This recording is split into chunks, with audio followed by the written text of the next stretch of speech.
Hello friends, आपका स्वागत है आपके अपने चैनल चंद्र उदय क्लासेस में। तो आज हम सीडीपी के वेरी इंपॉर्टेंट क्वेश्चन आंसर लेकर आए हैं, जो वर्तमान समय में सीटेट के ऑल शिफ्ट में लगभग क्वेश्चन आंसर आपको देखने को मिलेंगे।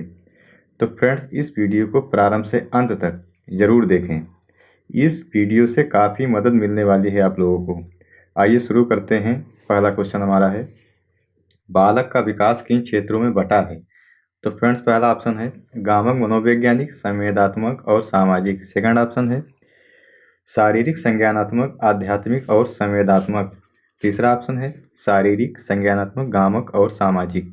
चौथा ऑप्शन है मनोवैज्ञानिक, शारीरिक, सामाजिक और संवेदात्मक। तो फ्रेंड, इसका ऑप्शन हमारा हो जाएगा थर्ड, शारीरिक संज्ञानात्मक, गामक और सामाजिक। चलिए अगला क्वेश्चन देखते हैं।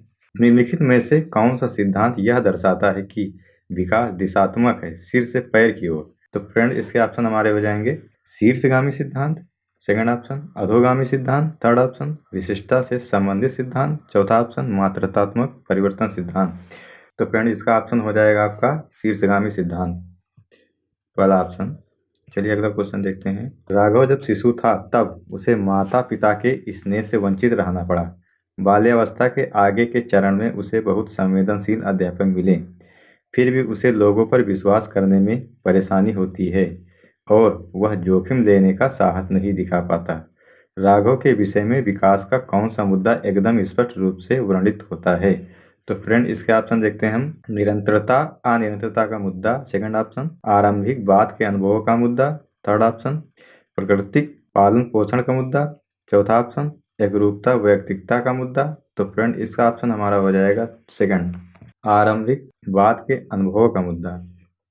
चलिए अगला क्वेश्चन देखते हैं। वह खेल जो बच्चों को दूसरों के विचारों, विश्वासों और भावनाओं को समझने में सहायक होता है, क्या कहलाता है?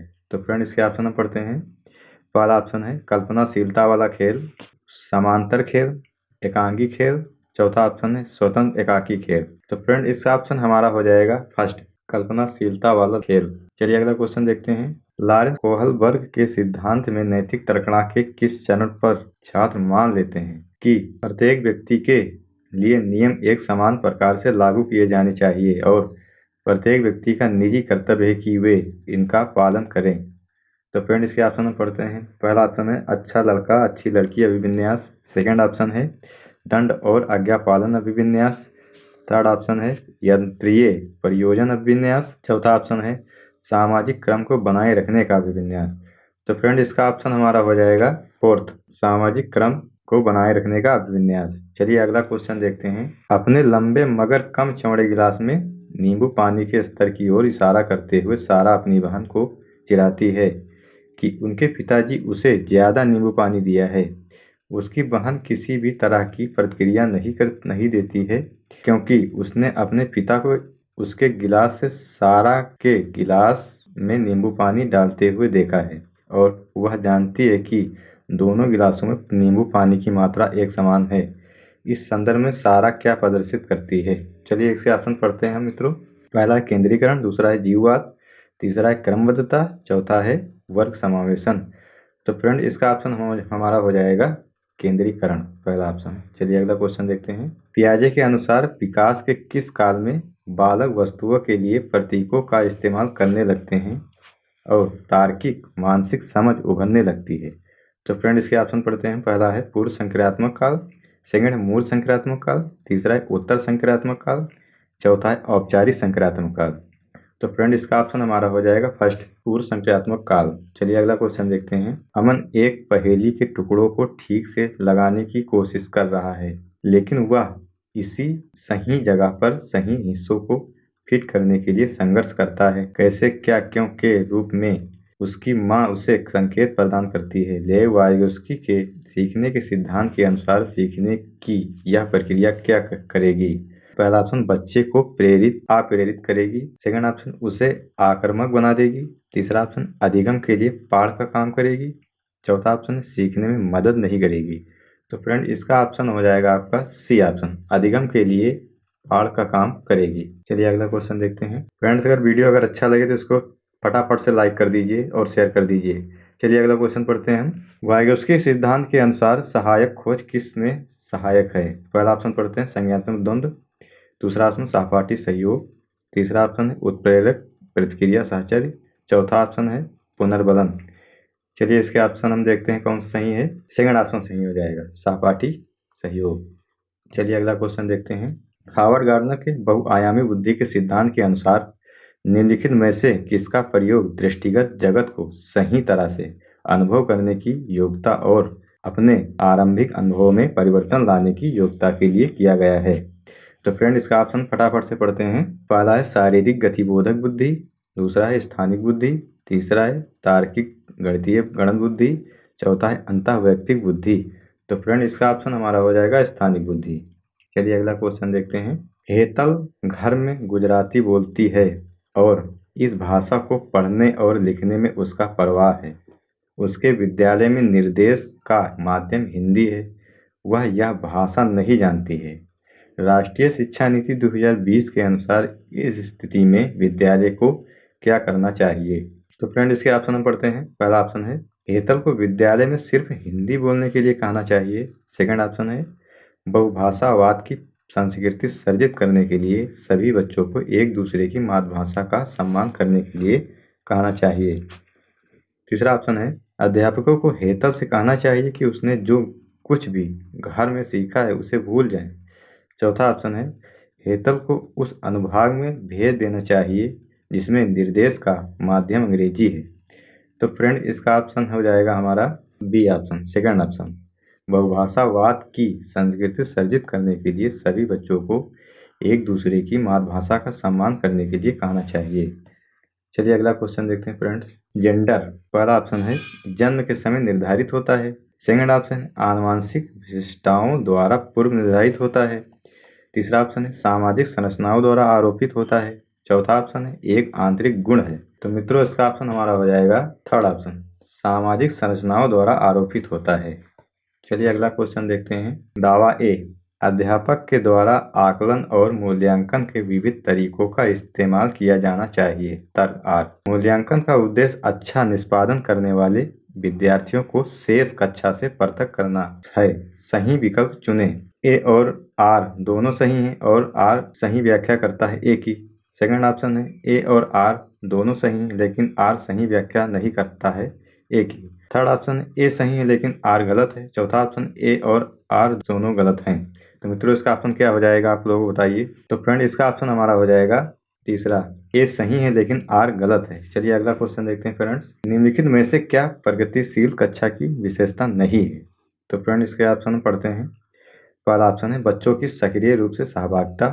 दूसरा ऑप्शन है लचीला समूह गठन। तीसरा ऑप्शन है गतिशील अध्यापक। चौथा ऑप्शन है हमारा दंड और पुरस्कार का प्रयोग। ये थोड़ा क्रम गलत दे दिए हैं, इसके ऊपर मत जाना। इसके ऑप्शन हम बता रहे हैं सही।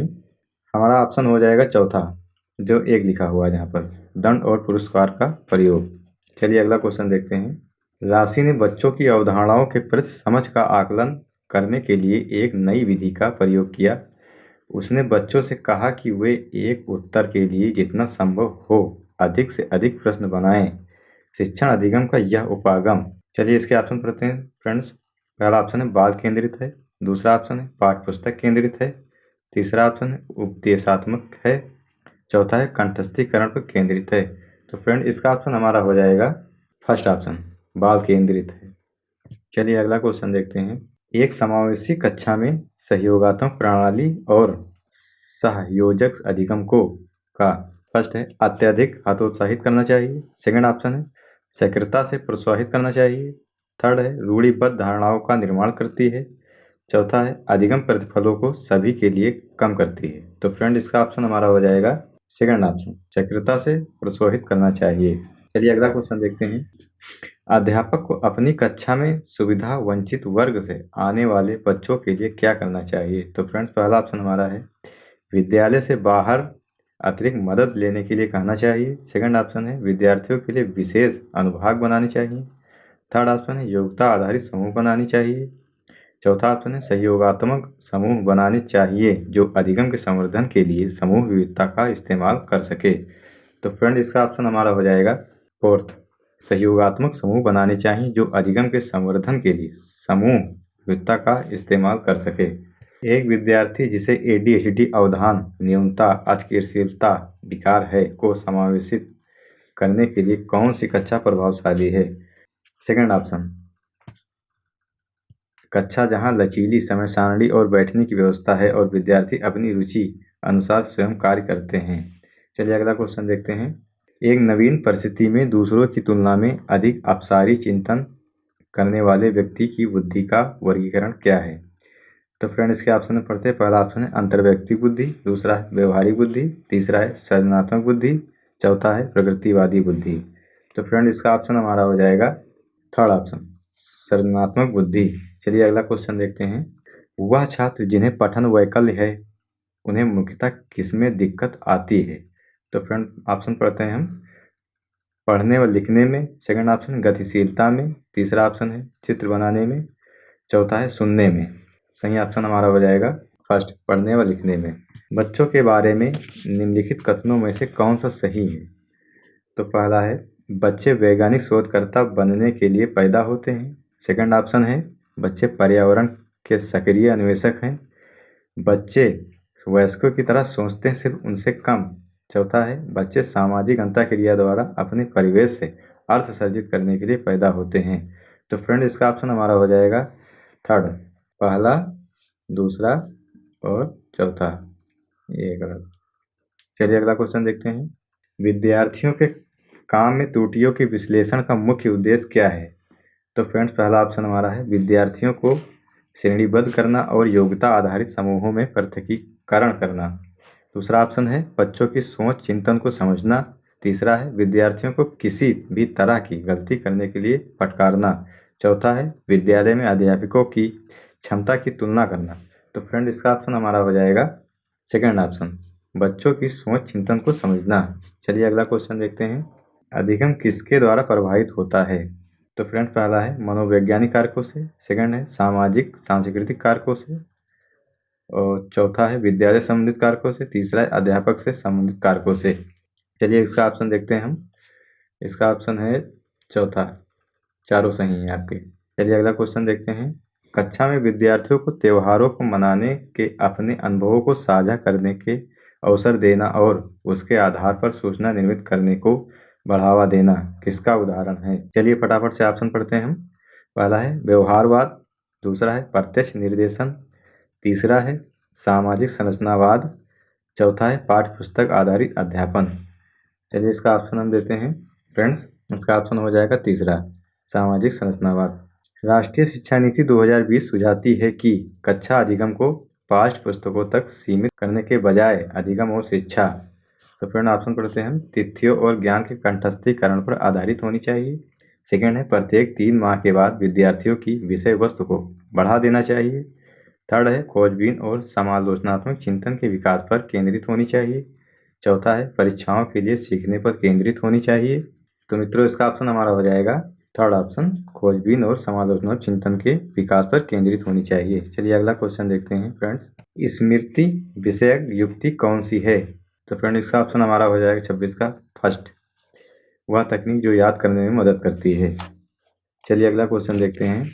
अनुज कक्षा 3 को पर्यावरण अध्ययन पढ़ाता है। वह हमेशा अपने विद्यार्थियों को किसी भी विषय से परिचित कराने के एकदम बाद मानस मंथन करवाता है। तो फ्रेंड इसके ऑप्शन में पढ़ते हैं हम।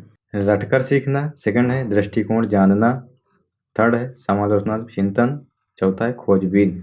तो फ्रेंड इसका ऑप्शन हमारा हो जाएगा फोर्थ, दूसरा और आपका तीसरा और चौथा, दृष्टिकोण जानना, समालोचनात्मक चिंतन और खोजबीन। चलिए अगला क्वेश्चन देखते हैं। अभिकथन संबंधित है। कथन ए, सभी बच्चे परीक्षाओं में अच्छे अंक लाएं। यह सुनिश्चित करने के लिए बच्चों में असफलता का भय और उपलब्धि का दबाव पैदा नहीं करना चाहिए। कारण आर, अर्थपूर्ण अधिगम हो सके इसके लिए महत्वपूर्ण है कि बच्चे शारीरिक और भावात्मक सुरक्षा महसूस कर सकें। सही विकल्प चुनें। तो फ्रेंड इसका ऑप्शन हमारा हो जाएगा 28 का फर्स्ट ऑप्शन, ए और आर दोनों सही हैं और आर सही व्याख्या करता है ए की। तो फ्रेंड आगे बढ़ते हैं। अगला क्वेश्चन हमारा, एक विद्यार्थी अलीजा जिसका नियंत्रण केंद्र आंतरिक है परीक्षा में असफल होने के लिए किसे जिम्मेदार ठहराएगी? तो फ्रेंड इसके ऑप्शन हम पढ़ते हैं। पहला है उसकी योग्यता में कमी, सेकंड है परीक्षा प्रश्न पत्र में कठिनाई, तीसरा है दुर्भाग्य, चौथा है अध्यापक का उसके प्रति पूर्वाग्रह प्रति पक्षपात। तो फिर मित्रों इसका ऑप्शन हमारा हो जाएगा फर्स्ट, उसकी योग्यता में कमी। चलिए अगला क्वेश्चन देखते हैं मित्रों। अगला क्वेश्चन ये रहा हमारा 30 नंबर, आखिरी क्वेश्चन। एक अध्यापिका चाहती है कि उसके विद्यार्थी आंतरिक रूप से अभिप्रेरित रहें, उसे क्या करना चाहिए? तो फ्रेंड्स पहला ऑप्शन हमारा है उसे कक्षा में प्रतियोगिताओं को प्रोत्साहित करना चाहिए और बच्चे में तुलना करनी चाहिए। सेकंड ऑप्शन है बच्चों में डर और चिंता पैदा करनी चाहिए। तीसरा है भौतिक पुरस्कार देने चाहिए। चौथा है बच्चों में जिज्ञासा प्रोत्साहित करनी चाहिए और सीखने के आनंद को अभिप्रेरित करना चाहिए। तो फ्रेंड इसका ऑप्शन हमारा हो जाएगा चौथा ऑप्शन हो जाएगा, बच्चों में जिज्ञासा प्रोत्साहित करनी चाहिए और सीखने के आनंद को अभिप्रेरित करना चाहिए। तो मित्रों बने रहिए हमारे इस चैनल चंद्र उदय क्लासेस में। तो फ्रेंड्स हमारी अगली वीडियो जल्द से जल्द आप लोगों के बीच देखने को मिलेगी। जय हिंद, जय भारत।